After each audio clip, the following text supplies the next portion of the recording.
جب نبی کریم نے اللہ کا پیغام مکہ والوں تک پہنچانا شروع کیا تو قریش کے سردار سخت ناراض ہو گئے۔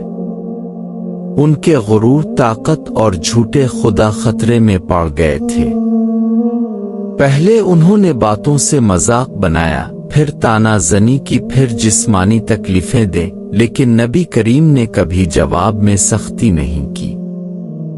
آخرکار قریش نے ایک بڑا فیصلہ کیا کہ نبی کریم اور ان کے خاندان کے خلاف مکمل بائیکاٹ کیا جائے۔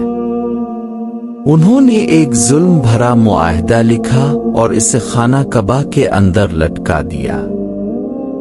اس میں لکھا گیا کہ کوئی ان سے رشتہ داری نہیں کرے گا، کوئی ان کو کچھ نہیں بیچے گا، کوئی ان سے نہ ملے گا نہ بات کرے گا۔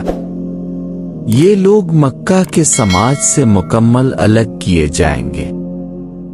یہ ظلم اتنا شدید تھا کہ نبی کریم، ان کے خاندان اور وفادار ساتھیوں کو مکہ سے نکال کر شبن ابی طالب نامی ایک گھاٹی میں قید کر دیا گیا۔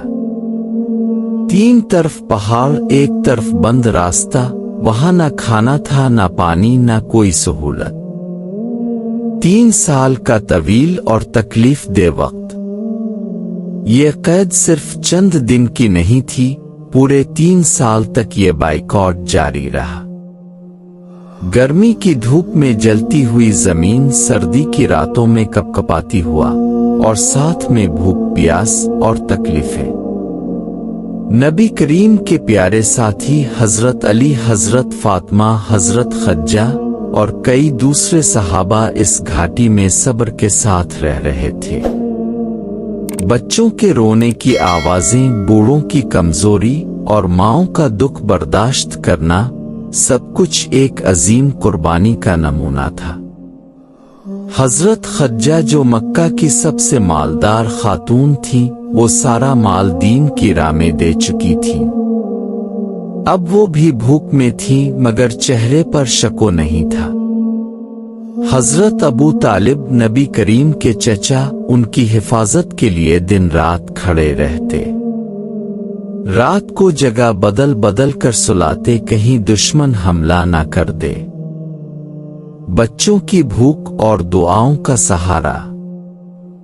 اس قید کے دوران کبھی کبھی رات کے اندھیرے میں کوئی صحابی چھپ کر کھجور آٹا لا کر دے جاتا۔ اتنا تھوڑا ہوتا کہ سب میں بانٹنا پڑتا۔ بچے بھوک سے بلکتے، ماں باپ چپ کروا کر سلاتے، لیکن آنکھوں سے آنسو بہتے رہتے۔ نبی کریم خود فاقے میں ہوتے، مگر دوسروں کا خیال پہلے رکھتے۔ اس سارے وقت میں نبی کریم نے نہ کسی کو بد دعا دی، نہ کوئی شکایت کی، بلکہ خاموشی سے صبر کے ساتھ اللہ سے مدد مانگتے رہے۔ اللہ کی مدد نازل ہوئی۔ 3 سال بعد اللہ نے اپنا کرشمہ دکھایا۔ وہ تحریری معاہدہ جو قریش نے خانہ کعبہ میں لٹکایا تھا، اللہ کے حکم سے دیمک نے کھا لیا۔ صرف اللہ کا نام باقی بچا۔ جب یہ بات قریش کو پتہ چلی تو ان کے ہوش اڑ گئے۔ آخرکار بائیکاٹ ختم ہوا اور نبی کریم اور ان کے ساتھیوں کو شبن ابی طالب سے باہر آنے کی اجازت ملی۔ شبن ابی طالب کا پیغام۔ یہ واقعہ ہمیں بتاتا ہے کہ سچائی کے راستے پر چلنے والوں کو آزمائشوں سے گزرنا پڑتا ہے۔ نبی کریم اور ان کے ساتھیوں نے ہر سختی کو خندہ پیشانی سے برداشت کیا۔ صبر، وفاداری اور اللہ پر یقین انسان کو کامیابی کی طرف لے جاتا ہے۔